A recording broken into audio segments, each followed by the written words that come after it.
ಧನ್ಯವಾದಗಳು ಬಸಣ್ಣ ಬೆಳಗೆರೆ ಅವರಿಗೆ. ಇನ್ನು ಈ ಹೋರಾಟವನ್ನು ಕುರಿತು ಪೂರ್ವ ಕ್ಷೇತ್ರದ ಒಬಿಸಿ ಮೋರ್ಚಾ ಪ್ರಧಾನ ಕಾರ್ಯದರ್ಶಿಗಳಾದ ಭಾರತ್ ಮಾತಾ ಕಿ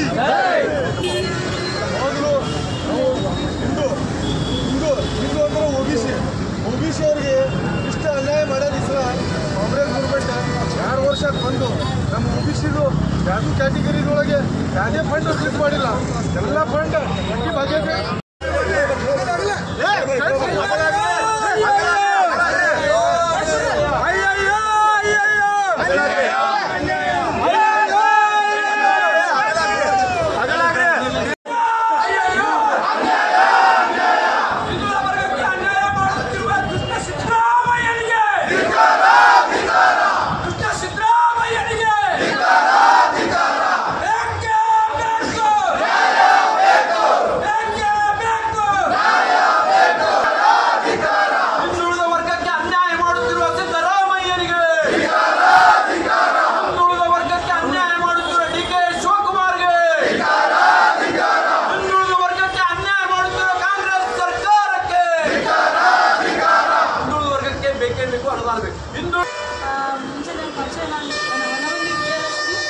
बीजेपी राष्ट्र महिला मोर्चा वाइस प्रेसिडेंट एपी डायरेक्टर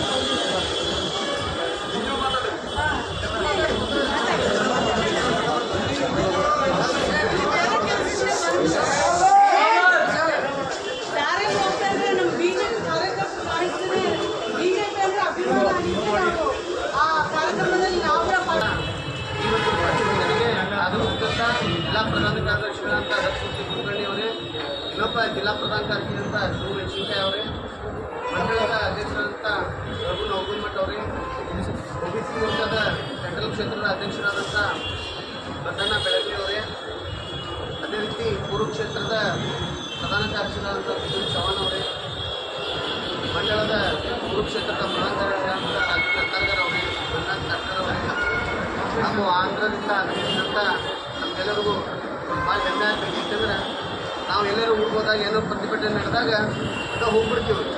ಆದರೆ ಇವತ್ತು ಅವರು ನಮ್ಮ ಭಾರತೀಯ ಜನತಾ ಪಕ್ಷದ ಧ್ವಜವನ್ನು ನೋಡಿದ ತಕ್ಷಣ ಅವರು ಈ ಇದರಲ್ಲಿ ಭಾಗವಹಿಸಿದ್ದಾರೆ. ಅಂದರೆ ನಿಗಮ ಇರ್ಬೋದು ಮತ್ತು ಅನೇಕ ನಿಗಮಗಳು, ಅಲ್ಮಾರಿ ನಿಗಮ ಇರ್ಬೋದು, ಹೀಗೆ ನಾವು ನೋಡ್ತಾ ಹೋದರೆ ಎಲ್ಲ ನಿಗಮಗಳು ಇವತ್ತು ಸ್ಥಾಪನೆ ಕಲ್ಯಾಣ ಯೋಜನೆಯ ಫಲಾನುಭವಿಗಳಿದ್ದಾರೆ. ಆದರೆ ಇವತ್ತು ಕಾಂಗ್ರೆಸ್ ಸರ್ಕಾರ ಬಂದ ಇಡೀ ರಾಜ್ಯದಲ್ಲಿ ಕೇವಲ 40ರಿಂದ 45 ಜನ ಮಾತ್ರ ಗಂಗಾ ಕಲ್ಯಾಣ ಯೋಜನೆ ಆಗಿದೆ. ವಿದ್ಯಾರ್ಥಿಗಳಿಗೆ ಉಚಿತವಾಗಿ ವಿದ್ಯಾರ್ಥಿಗಳಿಗೆ ಕೊಡುವಂಥ ಶಾಂತಿ ರೀತಿ ಮಾಡೋದ್ರ ಮೇಲೆ ದಬ್ಬಾಳಿಕೆ ಮಾಡ್ತೀವಿ. ಅಲ್ಲಿ ಉಗ್ರವಾಗಿ ತಲವಾರು ತೊಗೊಂಡು ಬಂದೆವು, ಕಲ್ಲು ತೊಗೊಂಡು ಬಂದೆವು ಅನ್ನೋರಿಗೆ ನೀವು ರಕ್ಷಣೆಯನ್ನು ಮಾಡ್ತಾ ಇದ್ದೀರಿ. ಇದು ಯಾವ ಸರ್ಕಾರ ನ್ಯಾಯ ನಿಮ್ಮದು? ಇಂಥ ಸರ್ಕಾರ ನಮ್ಗೆ ಯಾವತ್ತೂ ಬೇಡ. ತಕ್ಷಣ ನೀವು ರಾಜೀನಾಮೆ ಕೊಟ್ಟು ಹೋಗಬೇಕು. ಇಲ್ಲಾಂದರೆ ಮುಂಬರುವಂಥ ದಿನದಲ್ಲಿ ಕರ್ನಾಟಕದ ಜನತೆ ಇವತ್ತು ಎಚ್ಚರಗೊಳ್ಳುತ್ತೆ.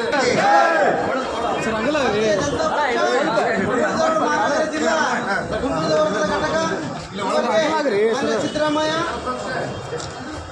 ಅವರು ಮುಖ್ಯಮಂತ್ರಿಗಳು, ಕರ್ನಾಟಕ ಸರ್ಕಾರ, ವಿಧಾನಸೌಧ ಉಪಾಧ್ಯಕ್ಷರು